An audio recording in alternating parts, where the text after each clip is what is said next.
जय मसीह की। बाइबल के एक दूसरे के विरोधी पद में ये 9वां वीडियो है। बाइबल के कुछ पद एक दूसरे के विरोधी दिखाई देते हैं, पर ऐसा है नहीं। कई लोग एक पद के विरोध में दूसरा पद दिखाते हैं। ये एक मूर्खता का काम है। दोनों पद सच्चे होते हैं।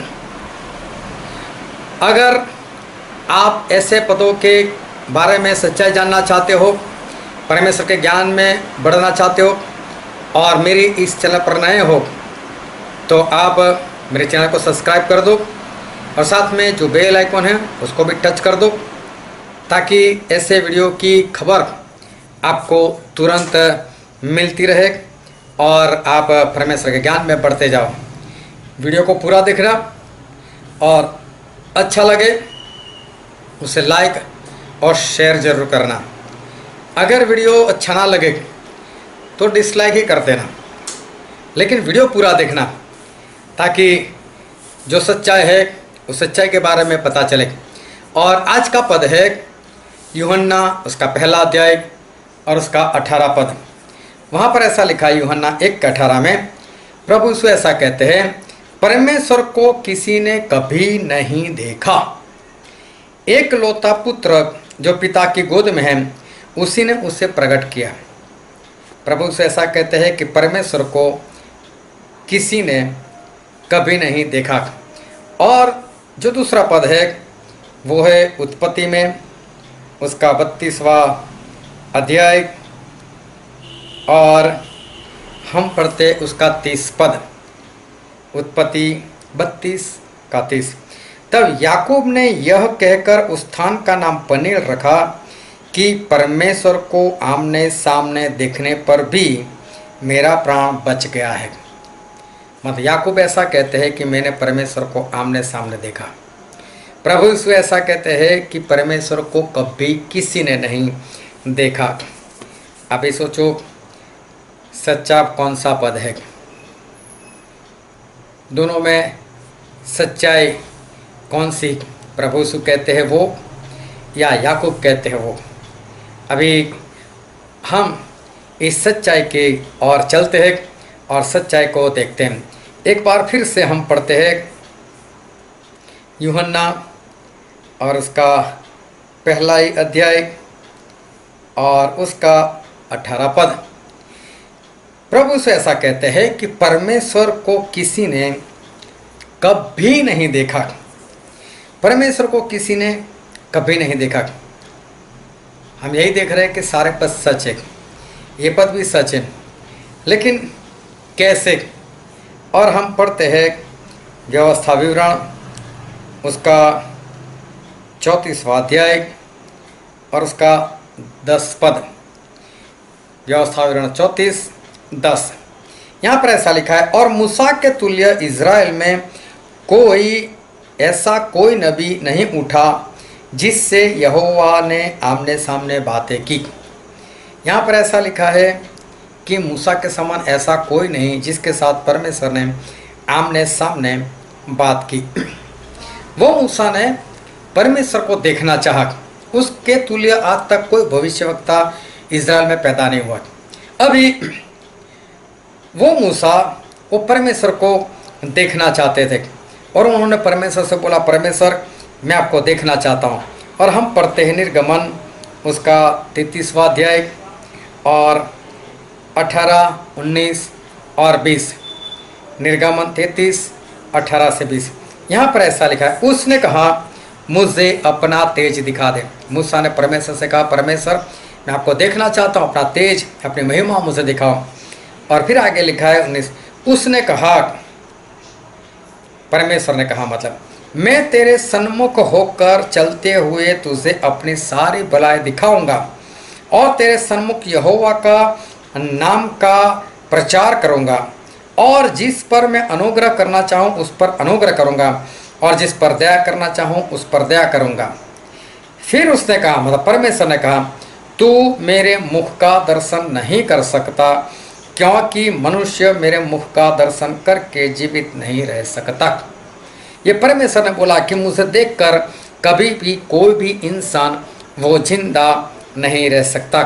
परमेश्वर इतने पवित्र है, इतने पवित्र है कि हम उनको देख नहीं सकते, और अगर कोई देख ले तो वो इतने पवित्र है कि पाप इंसान देखकर ही वो नाश हो जाएगा, मर जाएगा। फिर भी परमेश्वर ने बहुत लोगों को दर्शन दिया है, ध्यान से समझना। फिर भी परमेश्वर ने बहुत लोगों को दर्शन दिया है। इज़राइल के साथ साथ भी परमेश्वर चलते थे, और मिलाप वाले तंबू में भी परमेश्वर ही मूसा से मिलने के लिए आते थे। पर जब भी परमेश्वर आते थे, चाहे मंदिर में, चाहे मिलाप वाले तंबू में, चाहे कहीं पर भी, तो वो आग में आते थे, या तो फिर हमारे परमेश्वर जो है वो बादलों में आते थे। और हम बाइबल में ही देखते हैं, निर्गमन का पुस्तक और उसका 19वां अध्याय और उसका 18 पद, निर्गमन 19 और 18 पद, वहाँ पर ऐसा लिखा है, और यहोवा जो आग में होकर सीनै पर्वत पर उतरा था। देखो, परमेश्वर आए थे तो आग में आए थे, वो आग के बीच में थे, और चारों ओर उनके आग छाई हुई थी। लोगों को आग दिखाई देती थी, लेकिन परमेश्वर नहीं दिखाई देते थे। फिर निर्गमन का ही 33वां अध्याय, और हम पढ़ते हैं उसके 9वें पद से और 9, 10, 11, वहाँ पर ऐसा लिखा है, और जब मूसा उस तंबू में प्रवेश करता था तब बादल का खंभा उतर के तंबू के द्वार पर ठहर जाता था, और यहोवा मूसा से बातें करने लगता था। और सब लोग जब बादल के खंभे को तंबू के द्वार पर ठहरा देखते थे, तब वह उठकर अपने अपने डेरे के द्वार पर से दंडवत करते थे, और यहोवा मूसा से इस प्रकार आमने सामने बातें करता था। इस प्रकार मतलब बादल के खंभे में रहकर, बादल में रहकर परमेश्वर मूसा से आमने सामने बातें करते थे।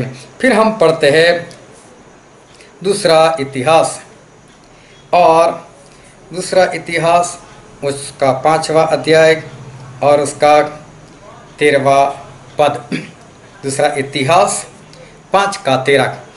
तो जब तुरहिया बजाने वाले और गाने वाले एक स्वर से यहोवा की स्तुति और धन्यवाद करने लगे, और तुरहिया, झांझ आदि बाजे बजाते हुए यहोवा की यह स्तुति ऊंचे शब्द से करने लगे कि वह भला है और उसकी करुणा सदा की, तब यहोवा के भवन में बादल छा गया। यहाँ पर भी परमेश्वर आए, लेकिन बादल में आए। तो परमेश्वर जब आते थे तो या तो आग में आते थे, या तो बादल में आते थे। लोगों को बादल दिखाई देता था या तो आग दिखाई देती थी, लेकिन आमने सामने होते थे, लेकिन परमेश्वर को कभी कोई नहीं देख सकता था। फिर भी हमारे परमेश्वर जो है वो परमेश्वर कई बार अपना जो महिमा है, अपना जो तेज है, वो कुछ कम करके भी लोगों से मिलने के लिए आए थे। और परमेश्वर का जो स्वरूप है वो तो परमेश्वर का है ही, जिसे कोई भी नहीं देख सकता।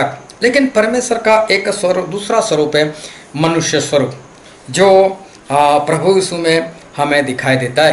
प्रभु यीशु जो है मरियम के जरिए एक इंसान का स्वरूप धारण कर इस धरती के ऊपर आए थे। कई लोग प्रभु यीशु को परमेश्वर नहीं मान रहे। आने वाले दिनों में मैं ऐसा भी एक वीडियो रखने वाला हूं कि जिसमें प्रभु यीशु कौन थे वो पूर्ण रीति से उसको समझाया जाएगा। अगर आप भी ऐसी सच्चाई को जानना चाहते हो और अगर नए हो मेरे चैनल पर, तो उसको, मेरे चैनल को आप सब्सक्राइब कर दो, साथ में बेल आइकन को टच कर लो, ताकि जब मैं वो वीडियो रखूं तो आपको पता चले। जब प्रभु यीशु कब्र से बाहर निकले, जब प्रभु यीशु कब्र से बाहर निकले, तब वो मरकर जिंदा नहीं हुए थे। जब प्रभु यीशु कब्र से बाहर निकले थे, तब वो मरकर जिंदा नहीं हुए थे, उनका पुनरुत्थान हुआ था। प्रभु यीशु का पुनरुत्थान हुआ था। मरकर जिंदा होना और पुनरुत्थान होना दोनों में बहुत बड़ा अंतर है। जो लाजर मर गया था वो मरकर जिंदा हो गया, विधवा का बेटा मर गया था वो भी जिंदा हो गया। यायर की बेटी मर गई थी, वो भी जिंदा हो गई। इनका पुनरुत्थान नहीं हुआ था, ये लोग मरकर जिंदा हुए थे, और जो शरीर में मर गए थे वही शरीर के साथ वो लोग वापस उठे।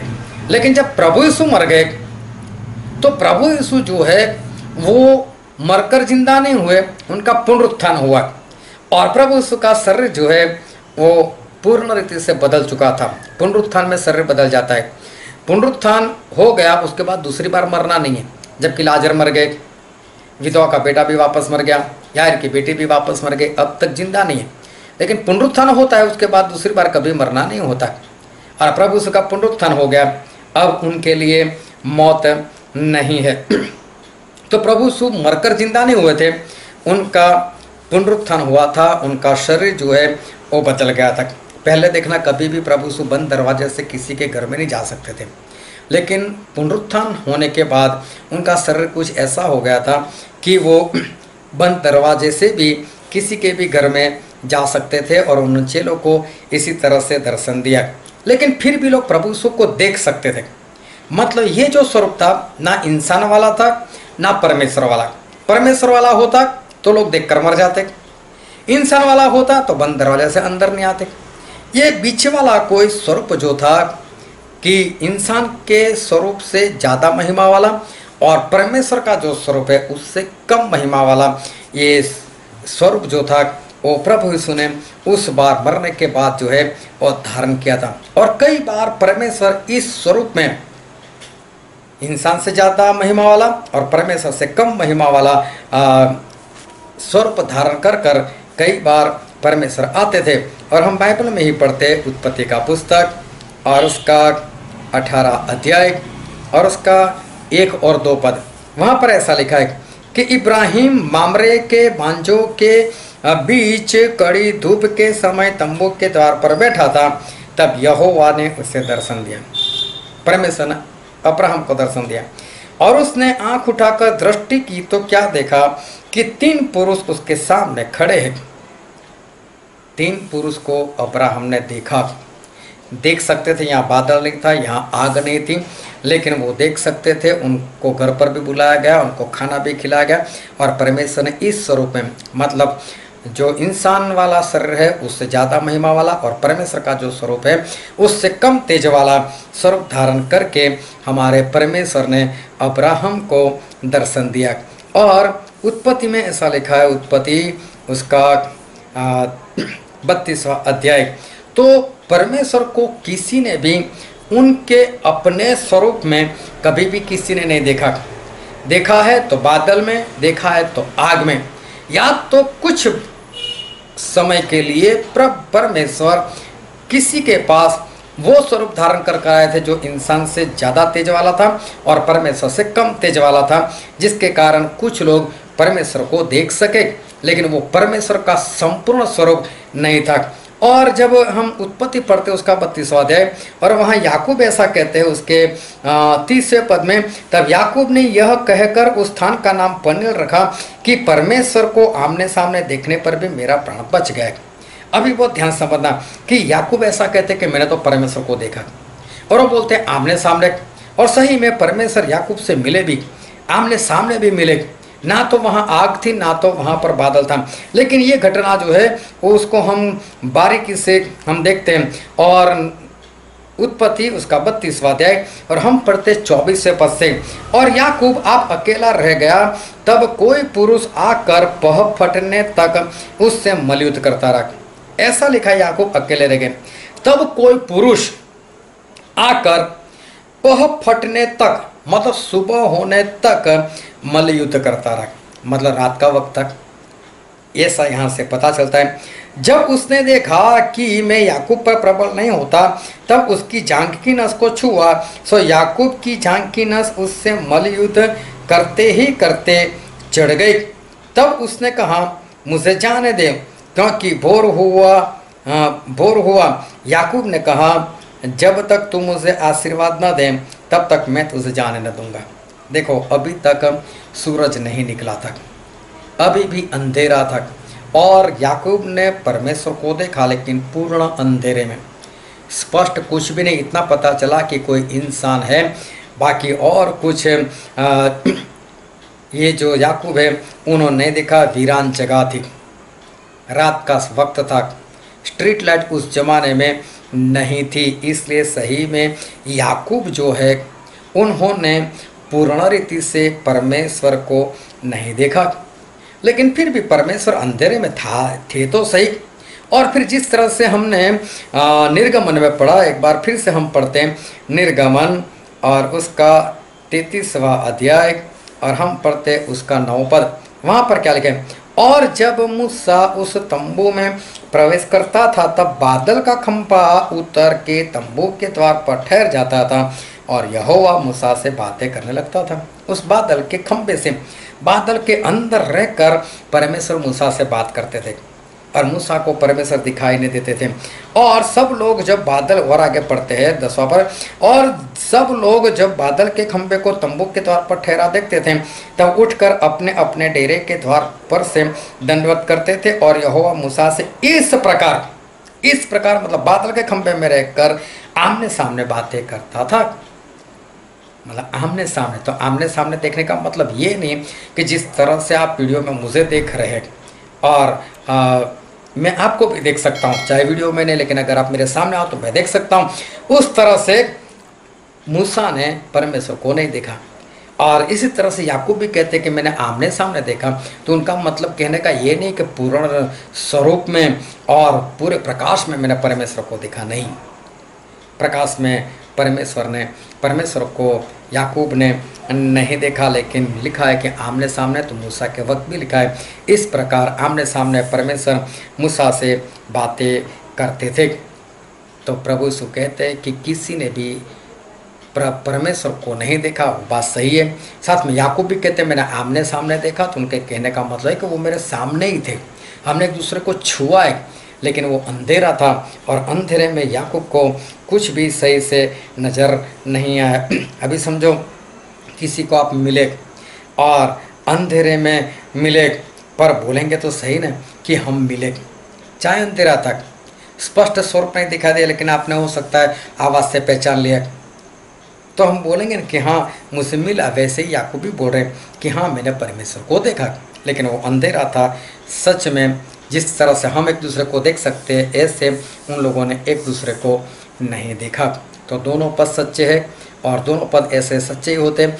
कोई भी पद जो होता है वो झूठा नहीं, एक पद को लेकर दूसरे पद का विरोध नहीं करना चाहिए। परमेश्वर आपको आशीष दे। वीडियो अच्छा लगा हो तो उसको लाइक और शेयर करना मत भूलें। आमीन।